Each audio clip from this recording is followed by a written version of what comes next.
Hello，我係小 B 啊。今集魏太太廚房我係要嚟找數嘅。咁煮嘅食物咧就係呢一個 Pad Thai。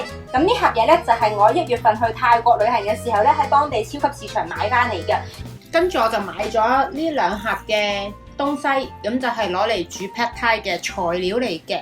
如果你哋有興趣知嘅話，我整完之後就再 update 翻俾你哋啦。冇興趣知咁就算啦，當我冇講過啦。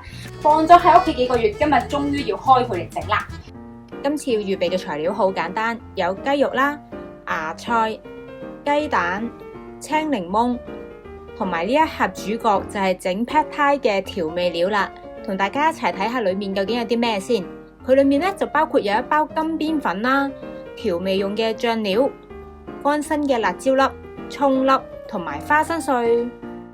而家就正式開始做啦。首先我會煲一煲滾水，然後將金邊粉放落去煮5分鐘。之後就可以將佢隔水，再加啲油落去撈勻佢，令到佢咧唔好黐埋一餅嘢咁樣。下一步咧，我就會開鑊將啲雞煎一煎嘅，大約煎到7成熟左右啦。跟住就可以將佢哋撥埋一邊，再將發好咗嘅雞蛋倒埋落去炒。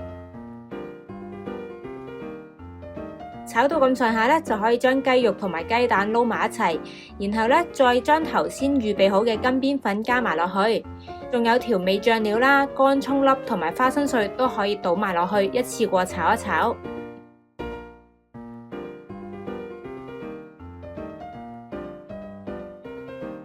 最後加埋啲芽菜落去兜2兜，咁就可以上碟噶啦。係咪好容易整呢？除咗呢一碟金邊粉之外，今餐呢我仲整咗蝦醬炒通菜同埋泰式檸檬蝦，望落個樣吸唔吸引呢？好啦，呢一個咁精緻嘅 Pad Thai 咧，終於完成啦。咁你而家快啲試下個味道啊！我覺得佢個賣相咧唔係咁靚咯，個顏色同埋，即係如果我冇呢一啲擺碟嘅話咧，個色其實好 dry。個色就好似淡咗少少個感覺。但個味道咧？個味道 OK 啊， OK 係啊。OK 真係 OK 啊！自己 Pad Thai 會酸咧，佢就冇乜酸味咯。咁總括嚟講，你覺得今次嘅挑戰成功？成功啊 OK 啊 OK 嘅。OK 啊。好啊，咁我哋試埋呢個蝦不如。好啊。呢個蝦咧係我第一次整，頭先上網揾食譜噶，我估應該係好食噶。呢一個係佢話係泰式檸檬蝦。但係咁深色嘅。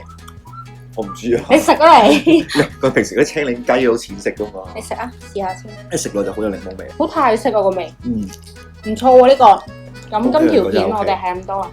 我哋要食飯啦。係食飯啦。再見啦，拜拜。拜拜。